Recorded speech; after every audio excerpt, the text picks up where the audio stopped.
So I'm here to talk about disability innovations, which has been the journey of my life for the last 4 years or so, but has been one that has drawn upon my experiences for the last 26 years prior to that, and is a good convergence to what one has done in life for the years before that. So now, what is disability innovation? So if you look at the format of this talk, so the format would have first a section on why disability innovations. Next is going to be on the experiment that we did. Third is going to be on what the way going forward is. And fourth is how do we engage. So why? Why should we have innovations for disability?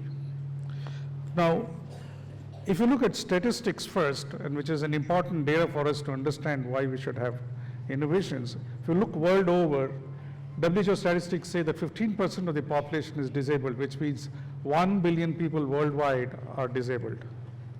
Out of this 1 billion people that are disabled, or 15%, it includes all disabilities, but disabilities that are either physical locomotor disabilities or speech and hearing impairment or visual impairment form close to 7 to 8% of the population. And 80% of the population of the disabled population live in third world countries. If you look at India, close to 60% of the population today lives in rural areas, so to 70% in 2001 census, which means the disabled population is migrating to urban areas, which is not good. It's going to lead to a concentration. 78% of the people with disability have not had any access to medical advice. Okay? 80 to 90% of the disabled population live in third world countries, and 75% of the children who join schools in urban areas drop out of schools before completing high school. And if you look at the total statistics of those who have not enrolled and those who have dropped out, 95% of the children with disability do not complete schooling. So what are the societal values that we think we should follow? A society by and large should be able to have uniform growth and uniform development. Okay, that is what forms a good society, a society devoid of most of the problems that one would see, like terror or others, right? Now, what is important? We must have an egalitarian society. What does egalitarian mean? Not that you distribute wealth to everybody like you do in communism. It means having equal access to resources, and that is what is important. And this is embedded in our constitution in saying that everybody must get equal access and rights to what they are due for, right? It is by law, it has been published and it has been made available by law. It is availed by most people, okay, who are in the backward classes, who are probably SC, ST, who did not have access to these resources earlier due to various reasons. But the disabled need something more. They need access through technology. They cannot, just having that law alone is not sufficient. And that is why innovations are very important in the disability sector in order to make sure that the disabled have access to whatever resources they need to have. Second, I see a room full of people, probably none who is disabled. How many of you do you think will be disabled in the future? If you are, should you not invest in your future? Okay. Question is, I am good, why should I bother? Okay. You get disabilities in multiple forms due to aging. You have due to temporary conditions, or you have acquired disabilities. Okay. How many of you in a family of 5 think you will have to deal with disability during a lifetime? If you take 5% as the probability that you will have to deal with disability for one person, for a family of 5, it is 30 to 40% overall. Okay. Now, lastly, design thinking adds value for everyone. Okay. How does it add value for everyone? I'll go back to my Datacom experience. I was heading Datacom Ventures R&D here in a time when the common Datacom is characterized by switching speeds. The normal equipment that was lying in consumer premises used to do about 100 to 150,000 packets per second. We set our goal at 100,000, at a million packets per second. Why did we sell it at a million packets? Even 5 years down the line, it was not expected to go beyond 500, 600,000 packets per second. The logic was very simple. If you can design a system that can take care of 1 million packets per second, you can always downgrade the system easily and produce any system ranging from 100,000 packets per second to 1 million packets per second. Okay? So, what's the design for disability do? Going from the previous experience, it sets a very high benchmark for design. It expands the thought envelope, and that is how it leads to far better designs. What does this do for able users? Nothing better than examples to show. All of us know this is a typewriter, it's a keyboard without which all of us would not be able to use a machine. How many of you know that the typewriter was invented for a blind person to write letters? Okay. The next is text to speech. We use it as a common mode of interacting with mobiles now, right? It was originally thought of for people with disability who could not use keyboards or people who can't see. Okay. SMS, all of us, everybody uses SMS today. It was originally put in the specification of GSM for people who do not have hearing capability to be able to use the mobile networks to communicate with their near and dear. This is a text-to-speech system which is used by the blind to hear what's on the screen. It was originally designed for the blind. What has it led to? For use in common systems today, it has been shown that it is far better for literacy and education than all other modes of teaching. Let's look at one example that did not avail of such a thought process. This is a scooter that has been modified for disabled people. You add 2 support wheels next to the drive wheel, and you're supposed to be driving that vehicle, right? If only the original scooter had 3 wheels, then those who did not know how to balance or riding on a rainy surface would have been pretty easy for anybody who did not have disability. So what is it we did? My own personal experience, I've traveled abroad, I've seen a lot of devices abroad. I could not use many of them in India because the infrastructure was not conducive enough for them. So what did we do? So a group of us got together to look at this problem, and I had the fortune of sitting down and building a disability NGOs federation, and in drawing up the strategic plans for that particular federation, we said we must have an innovations lab and have a DNA university, as we called it. And one was looking at validation for that process. And a few of us thankfully got together. It was led by the Red Cross, and we looked at this whole space and said we must innovate for disability.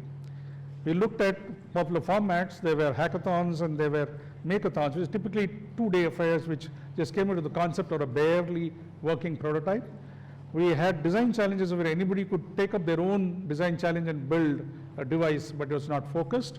Or you had focused prototype building, which was very, very narrow and had experts building prototypes. Our need was to have a wide canvas, have a lot of people participating, including international participants, have large impact, and especially in rural areas, and have working and functional prototypes.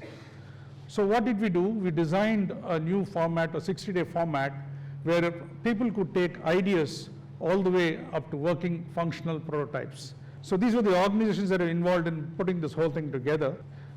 This is the video of what we did in those 60 days.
Team Asim on Neo Rider has built an attachment to a wheelchair whereby one can convert a wheelchair to a 3-point chair and take the device outside the house. Team Mobility India built a combined chair for sitting and standing for spastic children. Sense built an IoT device that we put into prosthetics to look at the usage of prosthetics remotely. Global Hands built a machine to help those with handicap use block printing as a livelihood mechanism. Soft Bionics was a person from Portugal who built 3D printed hands with silicone fingers and has nano-printed sensors on the fingers to enable this. We have Fujifoot that built elastic energy storing foot for prosthetics. We have Team Disha that built a device for people without hands to eat by controlling with using a spoon with a pedal. Braille Me was not part of the Enable Makeathon, but during the process of the Makeathon, we came up with others who wanted to come and take help from us. This is a smart brailler. MAK is again a kit for spastics and for those with quadriplegics. 3D PT was again for spastics and cerebral palsy children to help them write and use their fingers. BleTech is again was not part of the Enable Makeathon, but came to us for help. This is for people with speech and hearing impairment to be able to hear when they're crossing traffic or when somebody calls them out. Now we had MIT from Boston come and study this whole process along with us, and they had said that this was a very unique process in terms of energizing innovation and having an accelerated pace of innovation in less than 60 days. And they said this has never been done earlier in the social space anywhere in the world. What now? What do we do now? During this whole process that we had in the Makeathon, we kept thinking, what do we do? We have prototypes, we're going to come up with the prototypes. Our end goal was to have impact. How do we have impact? Okay.